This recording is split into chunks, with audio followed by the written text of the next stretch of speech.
Welcome back, Bears fans. Woo! And welcome to episode number 250.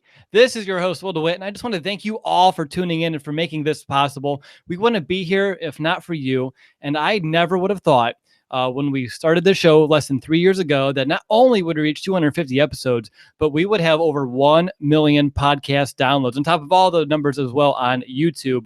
So, just shy of our 3-year anniversary. It's truly remarkable. And of course, I have my Bears brothers, Brandon and Nick, here to help me celebrate. Fellas, congratulations. Anything you want to mention about this really awesome milestone we have here? Yeah, really just want to thank everybody for supporting us and downloading and leaving all the comments. It always helps us get better. So thank you for everything. Mm-hmm. I just want to say you guys look great with your party hats and Brand's got a light up, necklace there. I'm just me. So congrats to you guys. Hey, we said party hats in a group chat, and you did. I didn't think you actually meant it, but clearly you did. This is a lesson for episode 500. When I say party hats, I'm going to go all out. Episode 500, I'm going all out. All right, mark it here, guys, because that'll happen here very soon. All right, so today's Bears-Chiefs game preview, that's what we're going to be doing here today. And, of course, Saturday afternoon is going to be Chicago's dress rehearsal. But before we dive into this preview, I just wanted to make an announcement, and I hope you're listening. A couple of days back, we released our 2018 Chicago Bears season preview magazine. Our entire staff worked hard over the last 4 months on it. Literally, hundreds of hours got poured into this project. The magazine is over 130 pages, and the content you'll find inside includes profiles on the entire Bears staff, plus on all 90 players currently on the roster, including 90 stat projections. Well, not 90 stat projections. I misspoke. Stat projections for everyone who we think is going to be making the team. We're also going to have in there a complete schedule analysis with a week-by-week preview. This includes a weekly confidence meter for each matchup. We have record predictions from the entire staff and much more, including more in-depth content on the most important off-season acquisitions, the 3 keys to the season, an outlook on the other teams in the NFC North, and just seriously so much more inside that I can't tell you here. You need to buy it to find out. There's really no other season preview like it. You can do a Google search yourself. You won't find anything like our season preview magazine. And once you place an order, you're going to instantly have access to the magazine because it's a digital download. The PDF is compatible on any device of your choosing, and you can have it, of course, on multiple devices because once you download it, you own the file. No need to worry about shipping, and since we don't have to up the cost or front the cost for printing, we kept the price extremely low. The magazine only costs $4.99, less than a value meal at McDonald's, about the same price as a cup of coffee at Starbucks, just to put it in perspective. Picking up a magazine is a great way to support our podcast and all the efforts that we put in both the show and, of course, not just a magazine, but also our website. So head over to thebearsbros.com/mag to show your support by picking up a copy today. And by getting your copy, you'll help us reach more Bears fans and improve our site and show. And, of course, if you have any questions about the magazine, feel free to reach out on social media or just send me an email, will@thebearsbros.com. All right, fellas, let's get back to business and begin this game preview. Last week, we started with a discussion on the defense because I thought Roquan Smith was going to play, but apparently not so much. So in turn, we're going to go ahead and just flip-flop the order and talk about the Bears offense first. And I like to open things up with some general thoughts heading into the game. So Brandon, over to you. Some general things that maybe you're going to be paying attention to with the starters seeing some extended action. Yeah, we'll start in the trenches because that's my spot. Who starts at guard? We've seen Eric Kush kind of struggle a little bit. We've seen Earl Watford in there some. We've seen Jordan Morgan in there from time to time. Rashad Coward is a backup tackle. So, really, who's going to step in at guard and be able to seize that position? Maybe we even see, dare I say, James Daniels with the ones. I have my doubts. I don't think Matt Nagy is going to show a whole lot regarding that. But it'll be very interesting to see if there's a rotation there at guard or what exactly happens there at that position. But that's one thing that I'm definitely watching for. And then just, again, want to see how well Trubisky's picked up the offense throughout OTAs, training camp, and through the preseason. We should see him continue to improve week by week. And if we see any regression, I don't want to say it's a serious red flag, but it's something I'm definitely going to keep an eye for if we see any regression. Yeah, no doubt about it. And for those watching, yes, I disgracefully tried to remove that hat. It got stuck in my headphones. Didn't hear half of what Brandon said. So that's going to be fun to watch back on a replay. But Nick, over to you. Just some general things that you're going to be paying attention to. Just on the offensive side, I'm going to really be paying attention to Allen Robinson. We haven't seen too much of him this preseason, and even in training camp, and even at the practice I was at yesterday, he was used a little bit more. But I want to see him in this dress rehearsal, how much the Bears are going to utilize Allen Robinson, if he can, get that first catch of the preseason, anything like that. And then defensively, a guy I'm going to be specifically watching for is Roy Robertson Harris. He's a guy that made a couple splash plays last week, and I want to see if he progresses. But those are just two very specific things I'll be watching for in this game. All right, Nick, right back to you. Sticking with about the offense here, I want to know what would happen to make you feel very comfortable heading into week one. Like, what does the offense need to prove? Just again, it all starts with Mitch Trubisky and how he's able to, get the ball to his playmakers. And that's what he's been preaching all offseason, that he's going to be the facilitator. But I want to see him do that, efficiently against the Chiefs, who are, a good team. Obviously, Matt Nagy's very familiar with them. But I want to see how Mitch Trubisky is able to get maybe an Anthony Miller, Allen Robinson, Kevin White, all involved early and often. You want to see the first team offense really sustain drives, because this is going to be the most playing time they're going to have this season before, the regular season opener against the Green Bay Packers. But that's a big thing I want to see. Just Allen Robinson involved, Kevin White, the playmakers that he's going to be going to in the regular season. And Brandon, I know you love to play devil's advocate, so I'm going to give you this opportunity here. What would happen with this Bears offense? What do they need to do to have you really concerned heading into week one?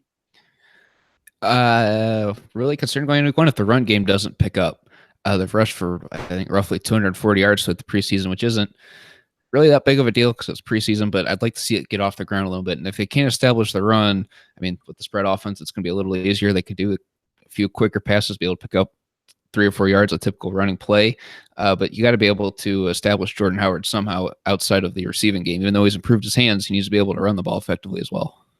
Awesome stuff there, guys. Let's move over to our position by position now breakdown. Of course, let's start with Trubisky. Some of you guys already both mentioned in this show. Trubisky last week finished 9 of 14, 90 yards. He had the one touchdown, of course, that interception when he was targeting Tariq Cohen. Throughout training camp, we saw some really good things and some not so great things. Last week's game was exactly the same thing. We saw glimpses of some really strong quarterback play, and then there are just other times where he didn't look so good. Regardless, progress, I think, was made last week, and I personally expect for some more steps forward on Saturday. So I want to know, guys, what do you expect out of Trubisky, and what does he need to do in order to take that quote-unquote next step and head into week one with confidence, which I believe is huge, of course, for not just him, but this entire offense heading into the season. Nick, I want to go to you first. What does he need to do? Obviously, you want to see him complete passes early. That'll gain his confidence. But just yesterday in practice, he was underthrowing a lot of footballs, and it was mostly on the deeper balls where I was seeing that Trubisky just wasn't leading his receiver, not just putting enough on it. So I want to see in this game how he's able to connect with his receivers. Again, he's still building this chemistry with a lot of these guys, and a lot of them being their first season with the Bears and Trubisky. So in this game, it's obviously against a number one, the Chiefs' number one defense against their number one offense. So there's going to be some tight windows. I want to see him make some, big time throws. That one to Anthony Miller last week against the Broncos, that was a big time throw. I want to see more of that happen in the time where he's going to be playing more. What about you, B? I think he just needs to continue to learn the playbook, because we've seen how mad he got with that interception he threw to Tariq Cohen because he kind of quit on the route. It's the detail-oriented things that I think he's really picked up, and it showed a little bit. And if you really think about it, we need to exercise some patience with our expectations for him, I think, because he's essentially had to learn 3 playbooks in the last 3 years at North Carolina under John Fox and Dow Loggins, and now under Matt Nagy. So I think he's just going to, that's a lot of plays to have to memorize in 3 years. So I think he's just going to have to be able to continue to show that he's knowing the playbook. Things just have to be able to fall into place and execute, and that'll happen once he gets more comfortable.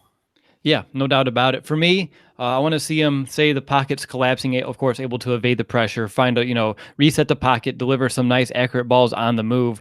But if the pocket's not collapsing, some things we've noticed from him is he likes to just, evade the pocket anyway, kind of, ditch it, just because last year he didn't have great protection. And I think that you see it a little bit. I want to see him remain calm back there. Don't get any happy feet. Make the right decisions. Last week we talked about the interception to Cohen. Maybe you don't throw it if he's not going to be in the right spot, because Cohen stopped right when the ball was coming out. So I know you want to make those quick decisions, and he anticipated Cohen being a little bit more inside. But I just want to make sure he's making the right decisions. On top of that, like the safety last week, I know it's preseason, so you're not going to be trying 110% like a safety is not the end of the world, but you want to try to avoid those kind of things if you can, and just play within the system. Take what the defense gives you. We saw a little bit of that last week, and then Nick, you talked about those deep shots. I want to see him take some of those calculated risks when the opportunity presents itself. But when he does, he needs to make sure to put enough air underneath that ball, lead his receivers, because you had a few videos on our Twitter yesterday, a few underthrown balls, which has been a common theme throughout camp with his deep balls, which again, it's one of those things you hope kind of corrects itself. But we're still here, week 3 of the preseason, the Bears' 4th preseason game, and it's still an issue. So he still needs to clean that up. Anything else about Trubisky before we move on, guys? No, but you hit on it. I think I just want to see him make the right reads, right corrections. You don't want to see another interception in this game. Obviously, he doesn't want that to happen either. The offense doesn't want to see that, but just making, like you said, those calculated risks when he can. Just being smart with the football is what I want to see in this fourth preseason game for the Bears. Yeah, makes it weird when it's preseason week 3, but yet this is the 4th game. It really throws your brain for a loop. All right, guys, let's go over at Chase Daniel, because he's going to play a little bit in this game. It's not going to be the starter throughout the entirety of the game. And he looked solid last week, especially during those 2 scoring drives. I know his time on the field is going to be limited, but I think it's going to be fair to hold him up to that same standard, because the Bears are game planning this week. Regardless if the 1s or the 2s are out there, they should be able to have plays that they believe will beat the coverages that are presenting themselves. So for me, I expect more of the same from Chase Daniel on Saturday that we saw against the Broncos a week ago. Do you guys agree it's fair to hold him up to that same standard, and why? Let's go over to B first.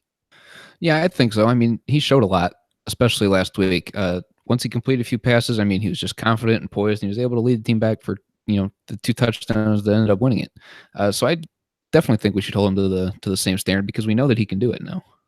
What about you, Nick? I know, again, Daniel, he's only going to be playing out there maybe a quarter and a half tops. So and not a lot of time to really gain much of a rhythm, but what do you expect?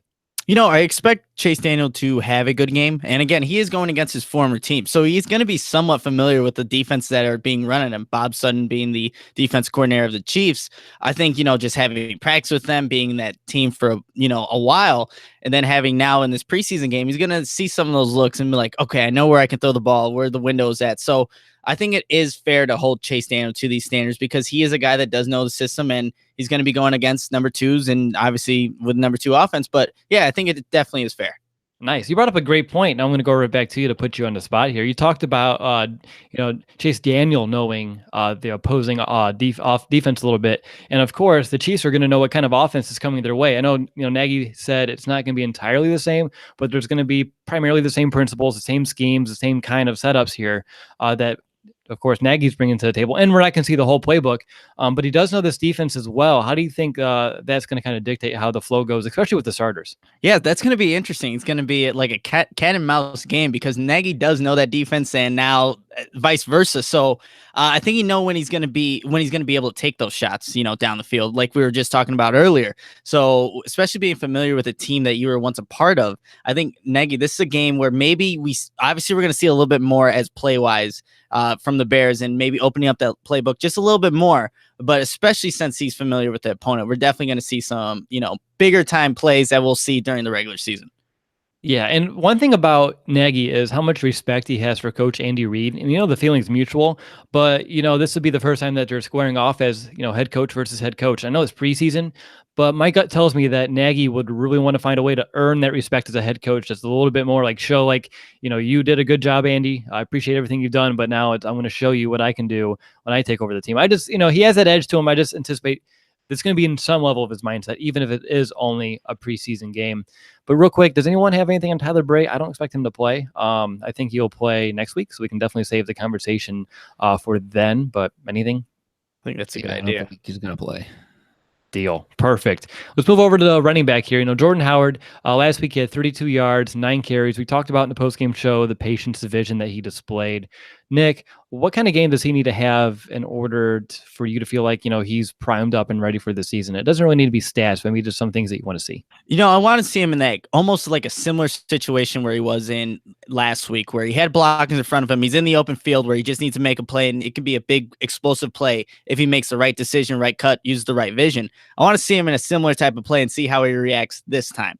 I think that Tariq Cohen, once he's in open space, he should be a guy that should make big plays happen. We did not see that last week. So I want to see him in that same opportunity, see how he then, maybe decides what to do or how to, go about reading a block right. But that's just one thing that I want to see. I want to also see him continue running a route. I mean, we saw that last week where Tariq Cohen maybe doesn't finish his route. Trubisky throws an interception. So Tariq Cohen, I want to see him complete those things and just, get better in that aspect.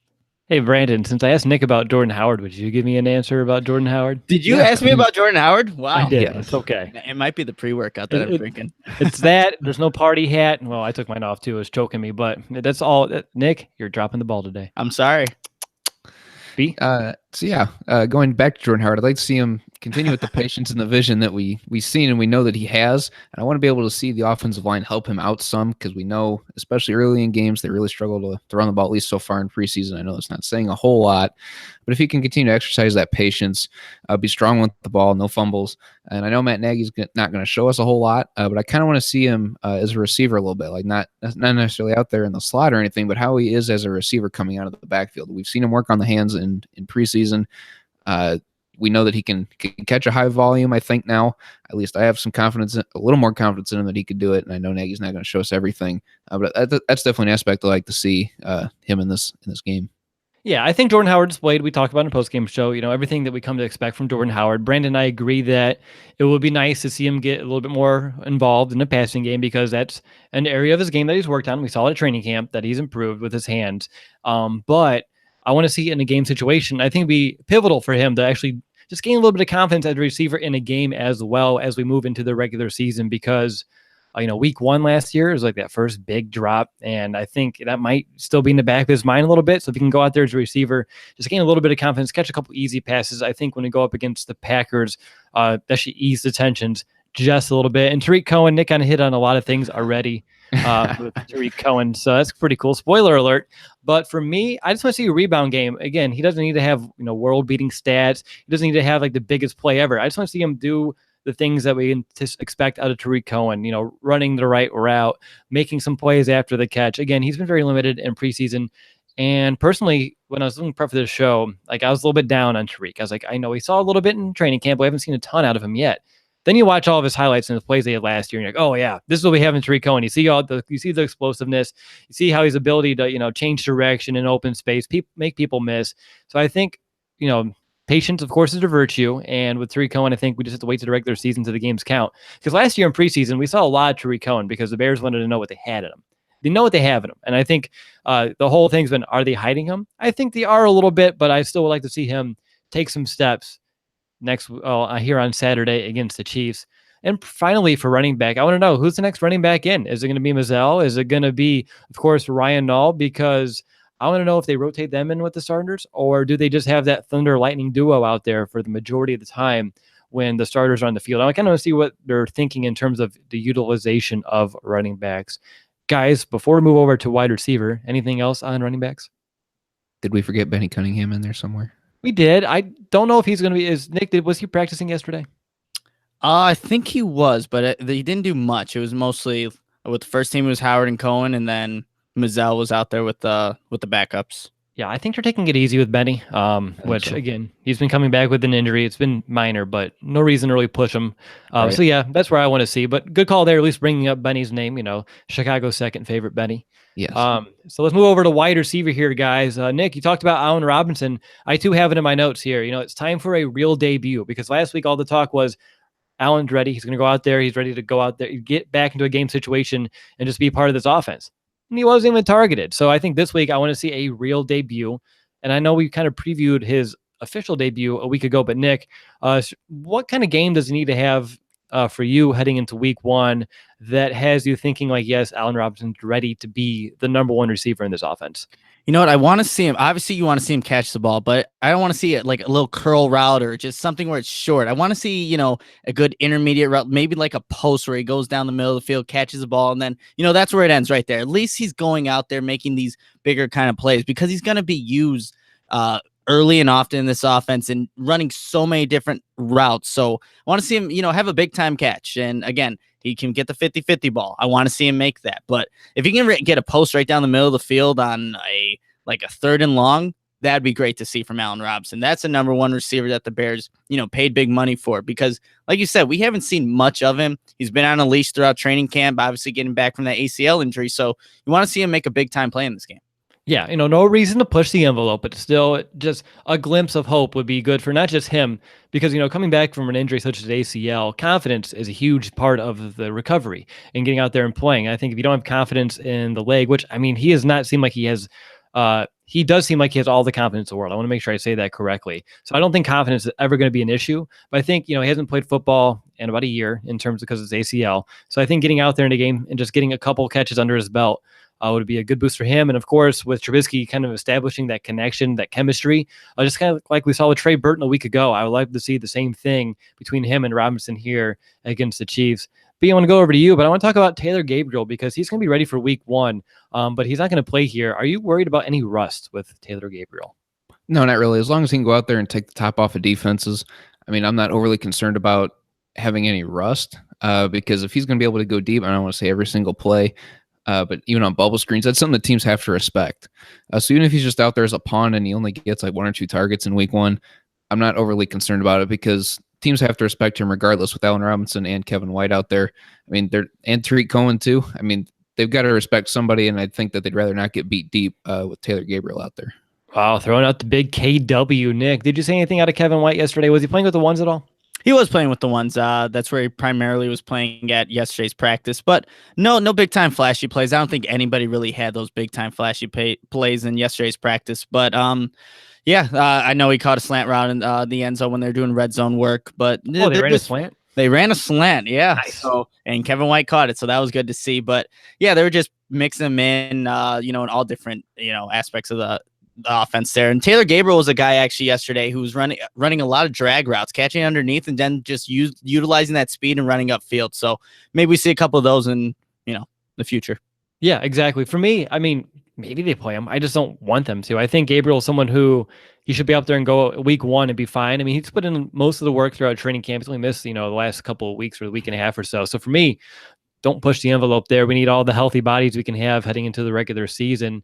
Especially receiver. Especially receiver. There's another position too we can talk about in a little bit.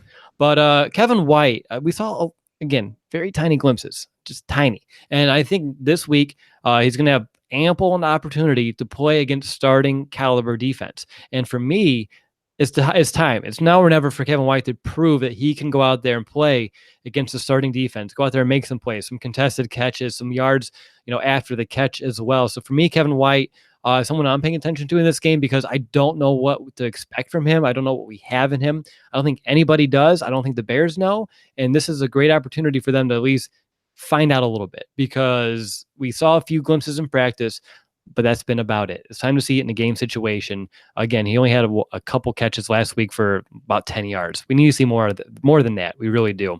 And of course, Anthony Miller, we want to see him build off last week's performance, 3 catches, 33 yards. Nick, anything you want to mention about Anthony Miller as we head into the dress rehearsal? I think you can expect big things to happen with Anthony Miller. He always seems like he's capable of that. But another guy I'm really going to be watching for is Javon Wims. I want to see if he does get playing time with the number ones, and obviously playing at that elevated, position with the number 1 defense opposed to you. It's going to be good to see how he competes. And Javon Wims, the guy we think should make this roster, so going out there making a play early will definitely help him with that. What about you, B? Any final thoughts on the wide receiver group as a whole?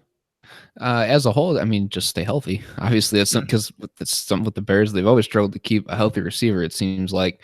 But no, I just wanted to touch on Anthony Miller real quick. Just want to throw out there that I'm a little more confident in him than I am Allen Robinson, just because we've seen Anthony Miller out there and we know what he can do. He can go climb the ladder in double coverage, as we've seen last week against the Broncos, which was still really cool. A week later, it's still really cool. Yeah, but other than that, I think of all the guys, Allen Robinson is or not Allen Robinson, Anthony Miller is the guy that I'm most confident of all of them out there right now. Sure. I think that makes sense. I think in terms of purely wide receivers, he is the one who has proven the most throughout training camp and, of course, throughout this preseason so far. Especially last week. Wims had it, but not against starters. So I think you have to, of course, take that with a grain of salt.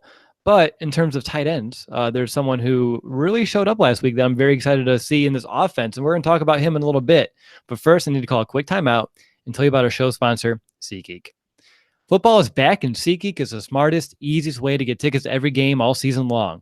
Whether you're searching for a last-minute deal, planning a night out, or need to find the perfect gift, SeatGeek helps you find the best prices, the best seats at the best prices, and those are fully guaranteed. There's something quite like being there in person, and SeatGeek will get you closer to the action for a great value. As you know, all the Bears brothers have the SeatGeek apps on our phones and our devices, and it's by far the easiest way to purchase tickets. I'm personally a big fan of how easy they make searching for the best values. All you have to do is sort by value, and instantly you're able to make sure that the tickets you're looking for are the most worth it. SeatGeek is designed to make your ticket buying experience easier than ever. Plus, every purchase is fully guaranteed, so you can shop for tickets on SeatGeek with confidence. I was actually just looking at SeatGeek on my phone right before the show, and it's by far the easiest way that I've been able to shop for tickets. I was actually just looking into it for that Bears home opener on Monday night on September 17th, and there are still so many tickets with quote-unquote amazing scores on deals. The deal scores are comprised of location, price, and historical data on the seat. So if you're considering going to this game, I encourage you to look soon because these amazing deals are, of course, going to run out the closer we get to kickoff. And if you want to go with us to a game, definitely check out the Bears tickets against the Miami Dolphins. I just booked my flight today for that game, so I'm very excited. Yeah, Nick's excited too. I can see him down there to get down to Miami and to hang out with, so far, it's like 35 or so fellow Bears fans. So it's going to be a good time. And the best part of all is that our listeners get $20 off their first SeatGeek purchase. Just download the SeatGeek app and enter the promo code BEARS today. That's promo code BEARS, BEARS, for $20 off your first SeatGeek purchase.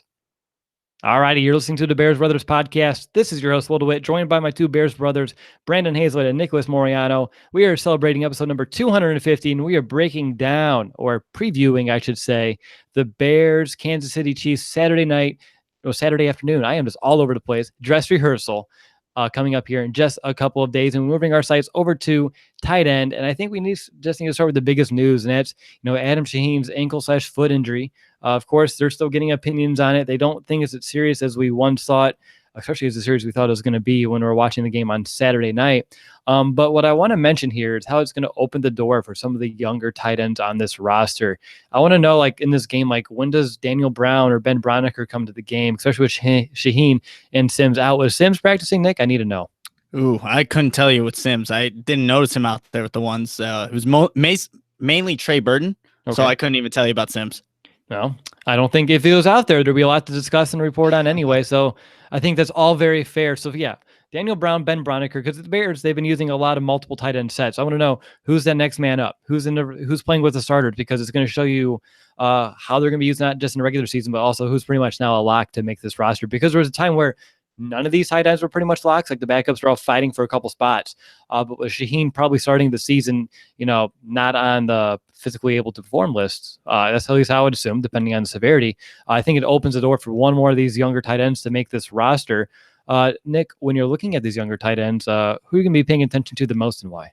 I think Daniel Brown's the guy that I'm going to be paying attention to the most, just because I think he has the most talent and most upside out of the backup tight ends. Ben Broniker, he's made some plays. He caught a touchdown, last week? But I think Daniel Brown, even though he's not, I guess, the size-wise you want to back up Adam Shaheen, he's more of the Trey Burton backup. He still will be utilized a lot in this offense, and Matt Nagy will find ways to, make plays for him. And especially with Adam Shaheen being gone for who knows how long, he's going to move up the depth chart. And I think that's the guy that they want out there. But again, like you said, Ben Broniker and, Colin Thompson, these guys are going to be fighting for that last tight end spot. But I think Daniel Brown's a guy that has the most potential to maybe get that spot. What about you, B? Do you agree on Daniel Brown, or are you on the Ben Broniker bandwagon? I think I'm going to hop back on the Ben Broniker bandwagon just because I think it was the second touchdown that he caught that put the Bears up. And I think Matt Nagy could look at that and say, well, it was just preseason, but in the weight of the game, he was able to run the route, track the ball, make the catch, and it's a touchdown. So he may try and give him a chance against the ones just to see how he matches up. I mean, I don't expect it to go necessarily all that well, seeing as I don't think he's gotten hardly any time with the ones in his career. I know he's gotten some. He's been in there in some game situations. I think it'll go to Daniel Brown at the end of the day, but I'm going to hop on the Ben Broniker train just to try and give him a little support. I think that he could be a guy that surprises some people. I don't know. Yeah, entering his third year, it'll be, he said earlier, I think the Chicago Bears Twitter said he's feeling comfortable right now in his third year and things are kind of coming together for him. So if he can come out there and put a good game together on Saturday, I think that would be a good step forward for Ben Broniker, no doubt about it. Looking at Trey Burton, I mean, I just want to see more of the same. He's already becoming one of Trubisky's favorite targets. We saw that last week, and it's really due to his versatility. He's just lining up all over the field. He's in line. He's split out wide. He's getting in motion, lining up in the backfield as fullback. And no matter where he's lined up, I mean, he's a threat to catch the ball. And even if you go back and you're watching the game, a couple of those Jordan Howard runs, he was blocking, leading the way. And, he's not known for being a great blocker, but last week he proved that he can be an effective blocker and get the job done, which is honestly, if he can do that and supply what he does in the passing game, I know why the Bears brought him in from Philadelphia, because, I mean, he can beat you in multiple ways, and that's what I like about Trey Burton. I just want to see him personally continue to blossom in this offense, not just be a mismatch, but the player who can continue to exploit the mismatches. B, over to you. Any thoughts on Trey Burton heading into this game?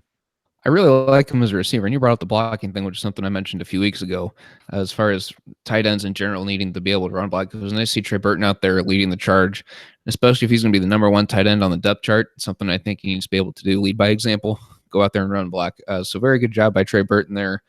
But he's also that guy that can go up and climb the ladder, like I said, that Anthony Miller could do. Trey Burton, we've seen do some similar catches, not necessarily in traffic. When he's open on a post route was one that typically stands out to me. I remember what game that was. But he was able to go up there, stretch his body out, and go get the football. And that's something that I think you have to respect with him, is he's got a big catch radius, and that's something Trubisky should feel comfortable with as far as him being a receiver. Yeah. What about you, Nick? Anything else? You can already see that Mitch Trubisky trusts Trey Burton, and that's exactly what they brought him in here for, and because he's going to be utilized so much. I predicted that he would be the guy that probably ends up with the most receptions on his team, even with Allen Robinson coming here, just because he's going to be, open a lot, and Trey Burton Mitch Trubisky already trusts him. So, yeah, Trey Burton, I mean, just keep doing what he's doing, because he's already impressed me in just the preseason games that he's played. Yeah, and just take more steps forward. I think as we can say that for every player, every position, the entire team in general, the steps forward on Saturday is going to be everything that we're paying attention for. All right, looking at offensive line here, we have some interesting things to talk about, because Cody White here, he's still sticking at center, but Hronis Grasu is playing second team center, and they've kicked James Daniels over to left guard again. So it looks like we're back to guard, not center. Nick, is that what you saw? Yeah, that's exactly what I saw. As soon as the second team offense went out there, you saw Grasu back at center, and then you saw James Daniels at left guard. And Grasu was injured for a little bit of time, and that's probably why, they're getting him back in there. I think the Bears are really content with keeping James Daniels at guard. I know that he's played. We know that he's played well at center, and we've seen the struggles with Cody Whitehair in the snapping. But I think the Bears, they said straight up they want him at left guard. Now he's back there. This is preseason game number 4 for the Bears, and he's there. So I wonder if that's moving forward. I think that's how the Bears are going to keep it. Obviously, Cush is still a starting left guard. But it's interesting, because we just thought that it made sense. Just switch Daniels and Whitehair. They're both their natural positions. The offensive line will still have the best 5 out there. It'll work. But it seems like the Bears are doing other things. Well, it's interesting, right? Because they know more than we do, and that's fair and that's valid. And here he's I trust him and what he's wanting to do with his offensive line as well. But from our perspective, it felt easier than maybe it is actually on the inside. But here's how I look at it. If they're moving him back to guard now, which again, Grasu's healthy, so they want to see what they even have at him at center, second string, because he's not really a lock to make this roster either, especially with his injury history and his underwhelming performances when he is actually healthy. But last week at left guard, the first player in was Earl Watford. Now I'm wondering if, say, they want to give James Daniels any shot with the ones. It should happen this week if they're going to do it, which, God, please just give him some chance out there. I want to see how he stacks up. But I think if Kutch goes down in terms of they want to sub out, then he should be the first one in. I understand Earl Watford can play both left and right guard, but I think this is the chance to see what you have in Daniels as terms of going up against a starting defensive line at the position that you drafted him to go and play.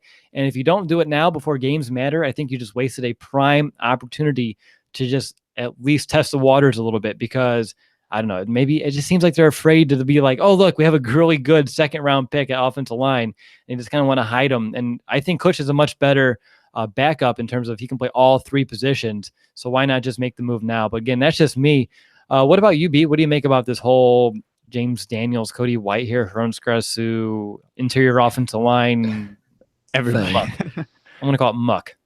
Maybe they're hiding James Daniels like they are Tariq Cohen. Maybe they're kind of like, this guy's NFL ready, and we're not going to show him till week 1.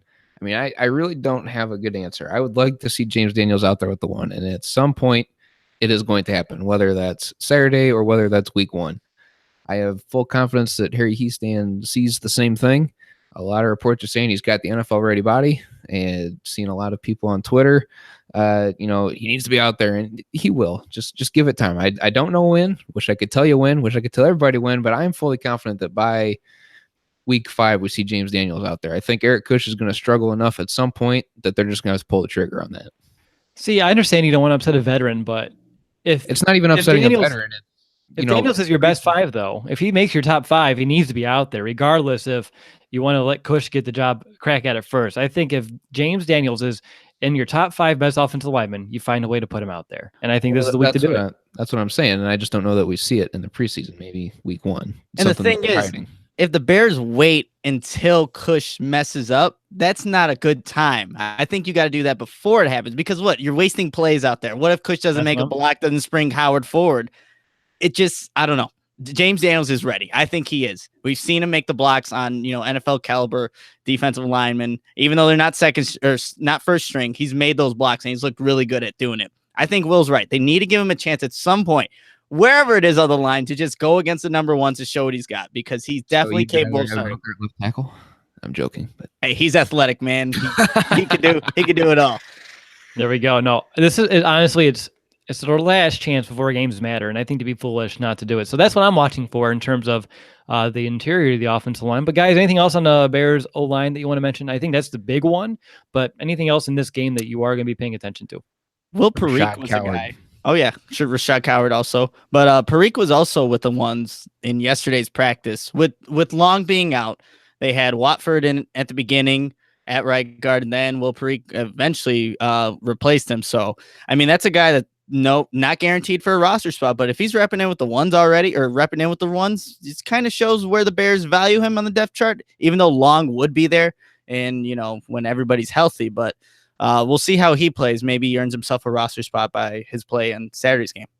That's interesting. I don't know. It's tough for me to buy into that fully, just because, like you said, first it's Kyle Long, then it's Earl Watford. And then if you keep Eric Kush as well, then technically he should be the next man up if they want to put their best 5 out there. But I mean, it's interesting to see him getting some time with the ones. And if he does that on Saturday, I'm intrigued to see how he stacks up. I just don't know if there's a lot of stock behind him perhaps sticking around. I mean, there's a lot of guys. Don't forget about Jordan Morgan. He hasn't done too much, though. I mean, you could hide him on a practice squad for one more year, personally. That's not a bad thing as an offensive lineman, though, if you don't hear his name. You're right. Well, remember this. Remember this conversation, and we'll talk about it on Saturday. For me, in terms of the offensive line, I want to see how the Bears tackles hold up. Can they keep Trubisky clean? We all know Leno Jr. and Bobby Massey, they're average. Leno Jr. may be slightly above average, but regardless, I think average is still both in their categories. So I want to see how they can do in terms of protecting Trubisky for some of those edge rushers. I don't know if Justin Houston's are going to play or not, but we'll find out. And then for me, in terms of the offensive line as a whole, no stupid penalties, right? No false starts. We're at home. Shouldn't see that happen. Holding penalties, they kill drives, so try to limit those. So for me, I mean, last week we saw all the flags, especially from the offensive line. I want to see a very clean game heading into the regular season from the starters. So that's just me. We already talked about Rashad Coward. I think he's not going to play a ton, of course, but I want to see what he can do when he's out there. I'm excited to see him in pretty much a full game probably next week in week 4 of this preseason. So for me, that's why I'm going to be watching more of Coward. But any final thoughts about this Bears offense before we move on to the defense? Penalties, like you said, Will, we don't want to see that sloppiness at home. It shouldn't happen. And the Bears had a lot of penalties. So did the Broncos last week, but you definitely want to see them clean that up. But that was a good point that you made. Nothing, B? I was just trying to come up with a thought here. I think it's going to be like Matt Nagy says, don't make the same mistake twice. So let's see Tariq Cohen finish that route. Let's see Trubisky. I'd rather see him overthrow a guy than underthrow a guy. I mean, depending where the DB's at. I'd rather see him miss the DB more than anything. But yeah, I mean, just things like that. Not making the same mistake twice is really the highlight that I think I want to hit. All right. So with that, it's time to turn the table, so to speak, and transition our focus to the Bears defense, a unit that has gained 1 defensive back this week, but lost 2 more. We'll get to that when we talk about the secondary. But guys, when you're looking at the defense, what are some of those big picture things that you're looking to see out of the unit in this game? Remember, it should be the last time that we see the starters until September 9th. So, and even then, it seems like it's a beaten and battered defense already, which on all three levels, there's some sort of injury or missing player that's already kind of affecting the team. No, maybe 2 levels, maybe not the defensive line. So that's good. But see, it just feels worse than it is. So I feel a little better already. Let's go over to Nick first. In terms of the Bears defense, what are some things that you're paying attention to as a unit? Yeah, so I want to see how they, will battle again. Patrick Mahomes, you have Travis Kelce, and then you have Tyreek Hill. Guys are dynamic playmakers, and Mahomes is the guy that can get outside the pocket and burn you with that big arm that he has. But I think it does benefit that the Bears have been practicing with Tyreek Hill, been practicing against Taylor Gabriel and Tariq Cohen, guys that can take the top off of defense. So maybe they'll know how to, play a Tyreek Hill type of player. And again, it's going to be an offense that they're similar to practicing against that they're going to play on Saturday. So it'll be interesting how Vic Fangio schemes against them and what kind of defense in general is being thrown at the Kansas City Chiefs. What about you, B? I'm going to say they need to figure out a way to, quote unquote, I'm going to start calling it the big quarter, where they give up all the points, because last week against the Broncos, they gave up 15 in the second quarter. Against the Bengals, they gave up 14 in the first quarter. And then against the Ravens, they gave up 10 in the first quarter. And then after that, I mean, it's slim pickings for points for the opposing team. So if they can find a way to eliminate, I'm going to call it the big quarter, then I think this defense is really poised to have a really good game, not just for this week against the Chiefs, but for the season in general, because if you can gain some confidence somewhere and continue to roll with it, I mean, great things are going to happen. You're freaking me out. You're giving me those Dr. Evil vibes with all those air quotes. Sorry. It's okay. It's okay. All right, guys, let's go into position by positions now. And of course, we got to start up front with the defensive line. And dare I start with the obvious? Yeah, I think I will. This is going to be yet another deciding game. Actually, I think this will be the deciding game on who's going to win this battle between Roy Robertson-Harris, John Bullard, something that we've talked about in great length for about a month and a half now. It's been a back and forth battle, and I think I'm trying to remember. It was late. It was like 12:30 the last time we had a show together. I think we all agree that Roy Robertson-Harris has the slight edge here in this battle. Last week he had 2 tackles, a sack and a half, and 3 quarterbacks hits. We talked about this in length. Again, I've already mentioned that. Anything else you want to talk about in terms of this battle and the dress rehearsal? Because I think it's a pivotal game. And I think if John Bullard wants to go out there and prove he should be the starter, this is the game to have some splash plays to really change momentum, make some tackles for a loss, get after the quarterback, because he'll have a couple tackles here and there, but more times than not, I think John Bullard just gets kind of like lost in the shuffle a little bit, which has kind of been his thing here since he's been drafted from Florida a couple years back. But what about you, B? You are Mr. Trentis. Yeah, and just to back up the point that Roy Robertson-Harris has the edge. He has 8 total tackles, which I believe leads all defensive linemen as far as the preseason goes. I haven't seen anyone with more, as I'm trying to do some quick math in my head here, but I know John Bullard doesn't have any more than that. Bilal Nichols and Nick Williams both have 7. So Roy Robertson-Harris does lead the way, despite having some quiet games, really just coming from that edge in general, because John Bullard doesn't make a whole lot of noise. Roy Robertson-Harris just kind of lets the game come to him. And so far that's worked. He's been consistent. 3 tackles, and 2 tackles are his stat lines in the last 3 games. So, I mean, he's doing all the right things. He just needs to be able to find a way to make a big play when the game needs it. Nick, anything else you want to add here? Again, we've been talking about this for a month and a half. I can't wait till this regular season so we can just talk about these guys in general and not about this position battle anymore. But in terms of this game and its impact, what do you want to mention? Here, I'll say it's about Roy Robertson-Harris. He's done this before, though, in the preseason, where he's made splash plays. He's been good in the preseason. He has all the stats and stuff, but will it translate to the regular season? And maybe, we don't know. We don't know yet, but I'm not buying into it just yet. If the Bears are still putting, Bullard out there with the ones because they think maybe he does the assignment better. He doesn't have to get the flashy stats or make, the tackles for loss or anything like that. It'd be nice to see, but again, Roy Robertson-Harris, I think primarily has done this against, these backups, not the number 1 offenses. So I want to see what he can do. I'll disagree. Well, I mean, I don't have it exactly, but I just feel like we've seen this before. It's the same story over again this preseason. But when it comes to regular season, hopefully he can translate it. But that's why it's still a battle. If he was consistently doing this, then it wouldn't be Roy Robertson-Harris would be the guy. Bullard would be the backup. But it's still a battle right now. The good news is we have Akeem Hicks on the other side. We don't have to worry about him. Right. All right, guys. Let's move over to Bilal Nichols. He's someone that I want to ask your guys' opinion on because I really like what he did last week. I know we all kind of agreed on that when we were watching. Nick, a week ago, we were like, I want to see Bilal. We saw some Bilal, 3 tackles, 1 for a loss, a sack, and 2 quarterback hits. Where do you think he's going to stand? Do you think he's going to really earn himself a rotational spot if he can come out in this game and perform? And do you expect him to? I think primarily he's going to get his time though, with probably against going not the number 1 offense. So I don't know if he's going to earn himself reps throughout the regular season just in this game alone, but I think he'll definitely be in the rotation at some point. Again, a lot of rookies for the Bears do end up making an appearance in the regular season at some point in time. But yeah, we talked about it. We did want to see more Bilal Nichols going into the Denver game. We end up seeing a lot more Bilal Nichols, and I liked what I saw from him. So if he can put another game up this time, it just helps increase his chances. See, I see him here on Saturday getting rotated in with the first team because Akeem Hicks, I don't think he's going to need to play a whole 2 quarters and a half. So you're going to have the other side. You can have Bullard and Robertson Harris out there at the same time.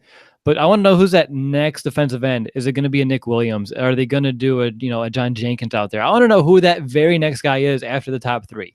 After Hicks, after Bullard, after Roy Robertson Harris, who's the next defensive end on the field? Because that is a good indicator who's going to be that guy come week 1. So for me, that's what I'll be watching. Let's go over to B here. Anything on Nichols you like to mention? Yeah, I think he definitely should earn some rotational spots, especially if Roy Robertson Harris goes belly up come regular season. Like I think Nick's kind of projecting, not 100% sure there. And we've never historically seen a whole lot out of John Bullard. We know he's explosive, but outside of that, I mean, statistically, it doesn't show up as him getting in the backfield. He just seems to be kind of a step behind when it comes to getting to the quarterback from time to time. He's able to get in the backfield, shake up the pocket, break up some of the run game, set the edge. But Bilal Nichols is a guy who's statistically been there. He's second on the team in the preseason as far as defensive linemen go for tackles with 7, tied with Nick Williams, 1 behind Roy Robertson Harris. I don't know what his sack numbers are. I know he had the 4. Well, I don't know how many he had against Baltimore. But he's been able to rack up the sack numbers too, and I didn't do that math yet. But I think he could potentially be leading defensive linemen as far as sacks go too. So that he's definitely got a lot of things going for him to get some rotational time. We'll see how it all pans out, guys. Let's go over to linebacker here, and I'm going to start with the good news. Even though we heard on the postgame podcast that Danny Trevathan was heading into the X-ray room after the game against the Broncos, he's A-okay. Now I'm going to share a disappointment. Roquan Smith has been bothered by a tight hamstring. He missed Tuesday's practice. Nick, you said you saw him only doing some individual stuff last night, right? That's all I did. Positional drills, and then he stood in one spot. I wish I would have had my timer because he did not move, just kind of watching practice. But he did run up and down the sideline, just stretching out that hamstring. So there's your Roquan update. There we go. Again, it's nothing like overly to be concerned about in terms of his health. But for the fact that we really want to see him out there in game action, it seems like all signs are pointing towards that he might not play. It's again, the Bears aren't going to say if he will or won't. If he has a tight hamstring, I don't know why you would go push it because he's such a good talent. But at the same time, in order for him, at least personally, in order for him to start week 1, this is a make or break week for him to go out there and play. So a couple questions here about the Roquan. Do you think he plays, or do the Bears play it safe and say he doesn't play, or say he does? Whatever you think. I want to know your chances of him starting week 1, because right now I shook the magic 8 ball and it says outlook not so good. But let's go over to Nick. Yeah, that magic 8 ball is probably right. One, I don't think he plays in this game on Saturday. And then in terms of starting, I don't think you can start a guy who hasn't played really in any preseason games, missed 29 days of training camp, whatever it was. I don't think you start him against week 1 in Green Bay. He'll maybe get rotational time in there with Nick Kwiatkowski, maybe comes in situationally or whatever. But yeah, if he doesn't play this Saturday, which I don't think he will, I don't think he starts week 1. Anything else, B? Outlook not so good.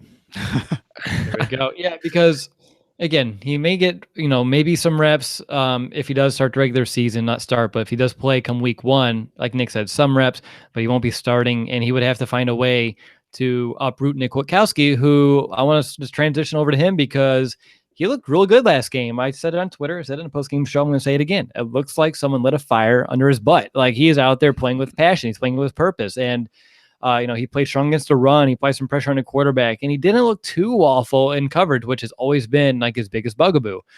So say he puts together a similar outing on Saturday. I want to know, guys, what's your confidence level in Nick Kwiatkowski starting this season at inside linebacker? Let's go back to B. Outlook very good. I mean, I think that, like you said, the fire got lit under his butt because Joel Iyiegbuniwe. I said it. Came back. He came back from injury. And then on top of Roquan coming back from his holdout, I mean, he's kind of looking around the room going, there's, 2 less seats in here now. I got to be able to step it up and be able to show that I'm worth being a starter. And I think that's exactly what's happening here. We're seeing that he wants to be able to win that spot now that there's 2 additional bodies in the room. Yeah, I mean, again, Kwiatkowski, he's a solid, not great linebacker. But Nick, your thoughts on Kwiatkowski in terms of maybe this week and looking into week 1? I mean, Kwiatkowski knows the scheme. He's comfortable. He's been here a couple years now. I'm confident in him starting. He's not your best guy that you want out there. Obviously, Roquan has a lot more upside than Nick Kwiatkowski, but I'm definitely confident in it. Again, like you said, he's familiar with the defense. He's not going to have any of those bonehead, blown coverages. He might not be in the correct spot because he's just maybe not athletic enough to get there, but he's capable of doing it. So I am confident in Nick Kwiatkowski.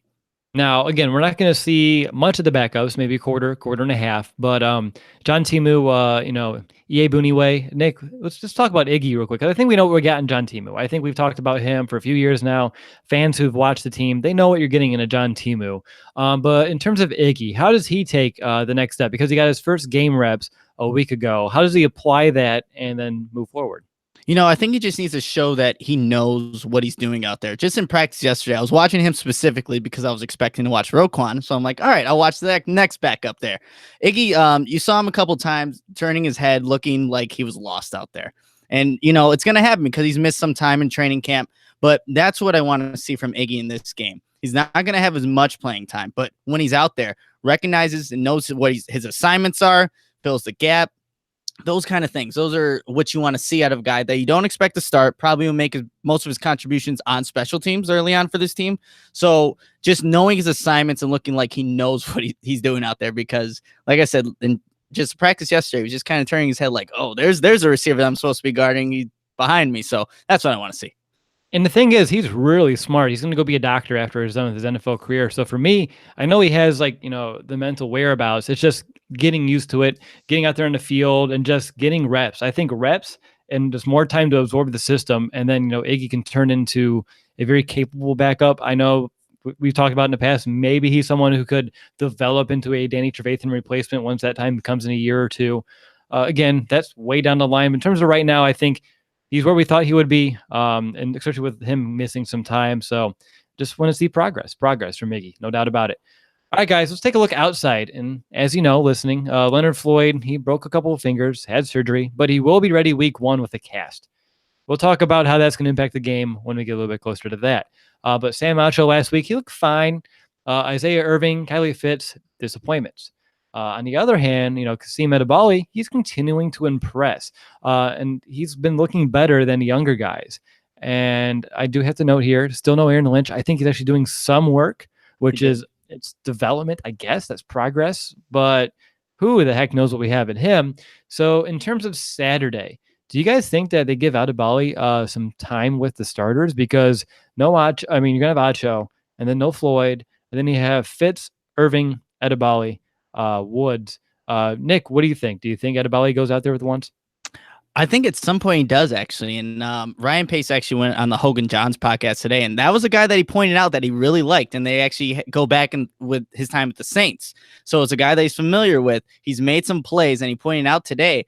And again, the Bears just need depth at that position, players right there. And I think Edebali's making a good case for himself to maybe climb that ladder a little bit. I think Isaiah Irving's the next guy, though, because with obviously Floyd being out with the injury, you're going to want Isaiah Irving. And I don't know if Kylie Fitz gets up there yet. He had one good game, and then he's really, came down from earth. So I think it's going to be Edebali that kind of steps up that ladder. I like what I've seen from him. Yeah, me too. I really want to see him get out there with the starters, because I want to see if he can create the same type of push, the same amount of pass rush that he's produced against backups. And I think it'd be wise for the Bears to know if he can or can't, because the whole position is entirely, it's thin, it's fragile. You need to find someone who can make an impact one way or another, big or small, just any impact, because Kylie Fitz and Isaiah Irving in the past couple of weeks have not really made impact. They've been washed away in their pass rush, and they haven't been effective against the run either. B, when you're looking outside, what are some things you're going to be kind of keeping an eye on? Who can get to the quarterback outside of that Baltimore game? I mean, I don't know that there's been a sack recorded by an outside linebacker. I don't know if I'm right on that, but I don't feel like we've seen one from that position since the Baltimore game. So whether it is Kasim Edebali or whether it's Sam Acho or Isaiah Irving or if Kylie Fitz decides to show up again, I mean, I'm not going to complain if all 4 or 5 of them do.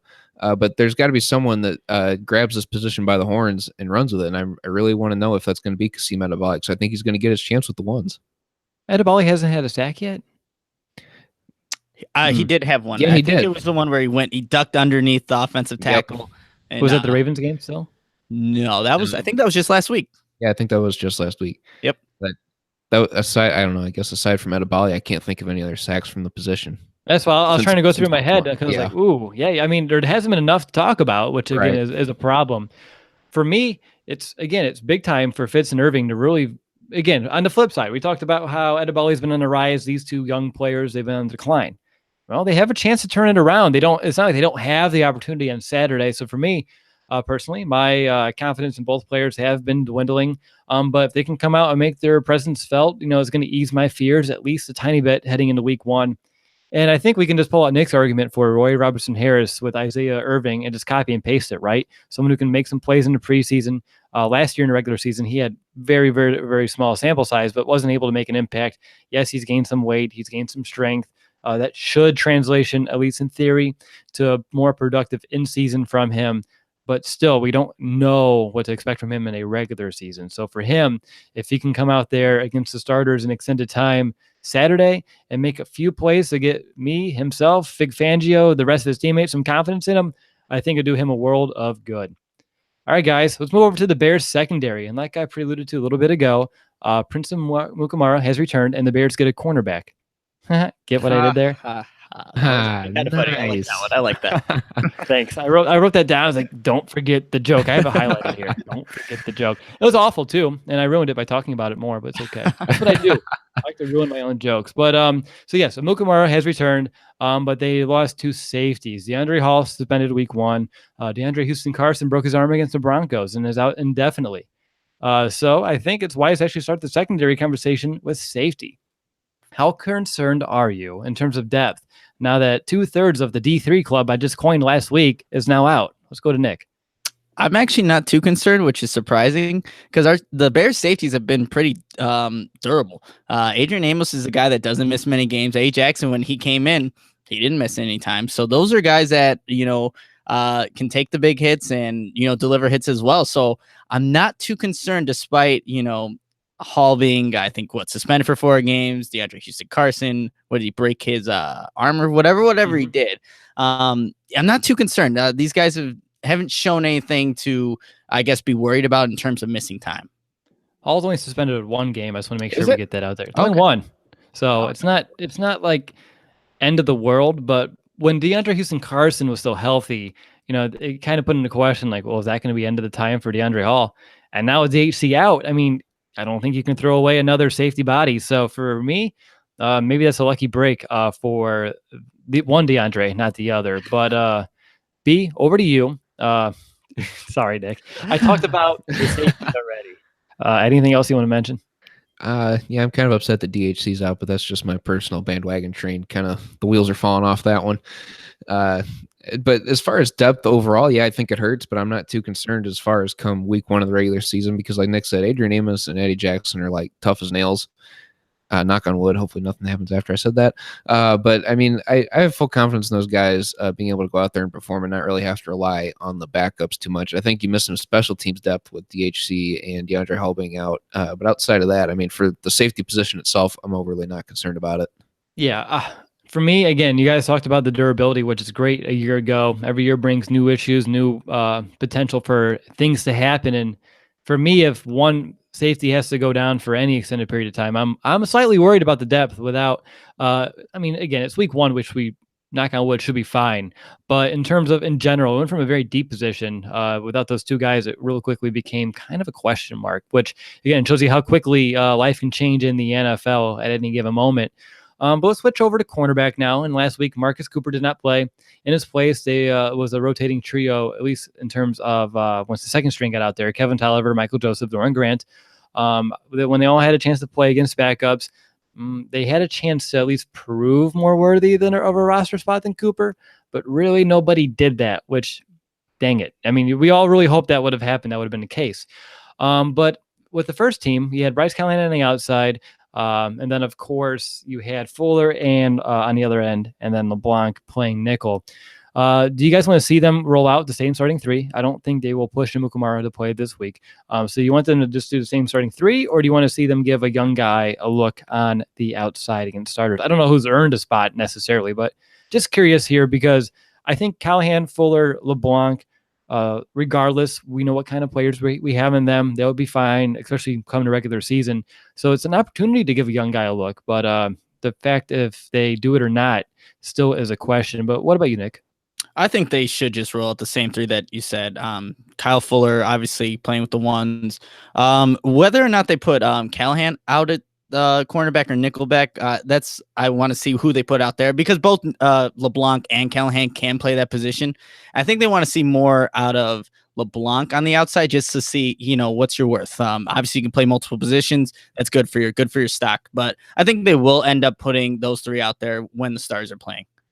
All right. What about you, B? In terms of the secondary, the corners, what do you want to see? What are you paying attention to? Yeah, I'm kind of in the same boat with you. I'd like to see Michael Joseph and Doron Grant and Kevin Tolliver get some looks out there. I mean, especially Kevin Tolliver because he's a guy that's got the body. He looks the part. But there are times out there when he just looks lost. Like he doesn't know exactly where his guy's at or where exactly his position should be on certain routes. And for that, I mean, he kind of gets lost. Teams have picked on him from time to time because they know that he's not exactly where he needs to be. So I kind of want to see him get out there and thrown against the ones just to see how he matches up. I mean, it's preseason. So if they give up my Dr. Evil air quotes, the big quarter, then so be it. But I'd like to see Kevin Tolliver and Michael Joseph and Doron Grant at least get a chance against the ones. Again, I'm torn because it's an opportunity to get a young guy a look, which I love. But none of them's really taken that next step to prove like I can go out there with the ones and perform well, or at least maybe that's what they need is just to be given that opportunity and then see who steps up. And if no one does, then you know what you have. Yeah, again, we'll see exactly how it fares out because I feel confident in the other three, actually all four, right? Amukamara, Fuller, Callahan, LeBlanc. I just want to know what's behind them, and as long as it's not named Marcus Cooper, I would feel pretty damn good heading into week one. But anything else, Nick, in terms of the entire secondary that you're paying attention to, starters, backups, etc.? I like Doron Grant a lot. I want to see him have a bounce back game. I thought he would do well against Denver. That didn't end up happening. None of the backup corners did, like we were just talking about earlier. But he's a guy I think, has a good game, earned himself a roster spot because, like we've been saying, Joseph, Tolliver, those are going to be guys that are all fighting for that, maybe one spot on the team. Maybe some guys can be put on the practice squad, but still, I want to see Grant have a good game. All right, guys, let's move over to special teams here. And I have two quick tidbits to share to begin. The two things I'm watching for. Number one, no more misses from Cody Parkey. I know he's missed two. And yes, Brandon, I know both have been from 52 yards. So I understand that. But it's time to build confidence moving into the season. You don't want your kicker missing field goals heading into week one. So for me, Cody Parkey, it's time to start drilling some field goals. If it's 50 plus, I mean, you're in Soldier Field now, buddy. This is where you need to get accustomed to kicking from any distance, no matter the condition. So better start now on the right foot, especially in your home stadium. So for me, Cody Parkey being perfect, I think would be huge for his confidence moving into week one. And then, of course, his whereabouts of Soldier Field and how he feels kicking in his home grass. And then secondly, kick return, punt return. I don't think we've actually seen this preseason yet who's really going to be taking over these duties, right? Last week was like Niall Davis. We've seen a barrage of punt returners like Trevathan LeBlanc. I don't think they're starting. I highly doubt it. So maybe this is the week where it changes, where they actually get the guys out there who they anticipate fulfilling these roles to get them a little bit of game reps. So for me, it's the thing to watch who's going to be out there because I just want to know. That's what I like to see. Nick, Brandon, anything else on special teams? I will say it's about Cody Parkey. I honestly, when he goes out there, I don't know if I'm not very confident.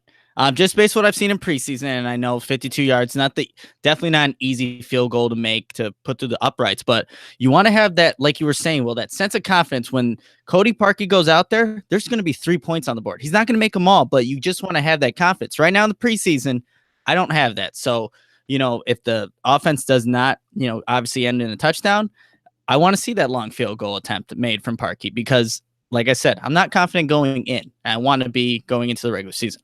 Right. And just put that into his perspective, if you're not confident, he's professional. I'm sure his confidence level is higher than yours, but it's not even just his. Like, he needs to earn the confidence of the coaches because they want to be able to go out there and put him on the field knowing it should be, automatic points and not giving up not just points on the board, but also giving the team good field position. So for me, confidence in Cody Parkey is, can count in a multitude of ways. What about you, B? Anything else?